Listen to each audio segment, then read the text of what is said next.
Alaikum wa rahmatullahi wa barakatuh. Naam. Najua hili jambo litakuwa linaumiza kwa baadhi ya watu ambao ndo wahusika wanafanya hizo biashara. Najua nitakayozungumza hapa watakuwa wanaumia sana, huyu anatuharibia, huyu siyo hivi, walau kariha almushrikun. Hata kama watachukia washirikina, madhali ni haki, tunawasaidia watu, basi wacha isemwe. Hivi kuna baadhi ya ofisi zimekuwa zikifahamika kwamba ni duka la dawa za kisuna. Jama, suna gani? Suna gani ya Mtume? Unajua unaposema sunna unamaanisha nini? Ama unaelewa? Ukisikia sunna wewe unaelewa nini? Ama waelewa tu kwamba ni sunna tu, jambo la kawaida? Msimsingizie Mtume kwamba katufanyie khiana sisi. Suna zenyewe alizotuachia ndio hizi. Al-yawma akmaltu lakum dinakum, aliposema ndo suna zenyewe ndo hizi. Wa atmamtu alaykum ni'mati wa raditu lakum al-islam dina. Jama, suna za Mtume sio hizo. Wauza dawa. Wakati unasema duka la dawa za kisuna, ima wewe unaendaga katika hizo ofisi, katika hayo maduka kutafuta dawa. Hao hawauzi dawa za kisuna. Ndani ya hizo ofisi, tizama maajabu sasa, na ni Waislamu.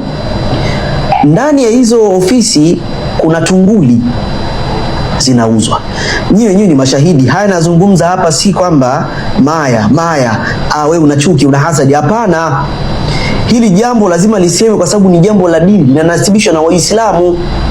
Jamaa, ofisi zile za mashehe, naenda kwa ustadhi kuchukua dawa, nenda kachukue dawa kwa shekhe, si Waislamu hawa. Ulimkuta nani ambaye yupo katika Ukristo anauza hizo dawa? Sijui kama wapo, lakini wengi wamezoeleka ni maustadhi. Sasa ndani ya hizo ofisi unakuta kuna tunguli zinauzwa. Cha ajabu zaidi, hata huyu anajiita huyu Firdausi, ana ofisi yake, ndani yake kuna usinga, kuna tunguli. Subhanallah. Eti naye muuza dawa. Hizo ofisi zenu msiseme duka la dawa za kisuna, futeni. Sio za kisuna. Mtume hajaweka tunguli, hajatufundisha sisi kutumia ushirikina, kuweka mishumaa hiyo miekundu, mishumaa mieusi, mieupe. Mnajua kazi yake? Ni ambaye mnaendaga huko kwenye haya maduka. Hivyo vitu hivyo vitendea kazi. Sijui kuna mivuto, sijui kuna usema ukweli kabisa. Watu wengi wanaenda katika hizo ofisi ni watu wanaenda kufanya ushirikina, watu wanaenda kufanya mambo ya uchawi. Miripu sijui huko. Vitu vinapasuka papa, mayai visa kwenye ofisi. Haya, Mtume na mayai visa wapi na wapi? Jama, msimsingizie Mtume. Semeni tunauza dawa zetu za kishirikina. Najua mwezi kuandika hivyo. Ni dawa ambazo ukitizama kabisa si za sheria ya Uislamu. Yaweza kuwa dawa mara nyingine ni halali kabisa, lakini kwa sababu wale walivyozinasibisha, ukichanganya hii na hii, ukifanya hivi, ukikoga, basi yule mume utampata, ama utafarakanisha ndoa ya watu. Ndio ofisi zinauza dawa za kisuna. Kweli ndo suna ya Mtume hiyo?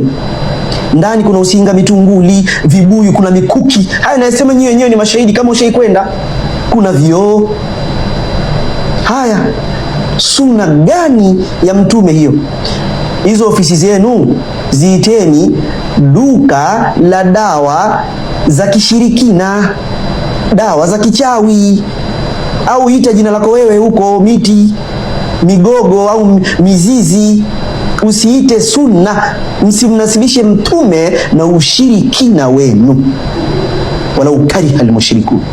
Hata kama mtachukia, inauma, lakini iume zaidi pale ambapo unaona dini ya Allah inaingizwa tumbaku. Msilete tumbaku katika dini.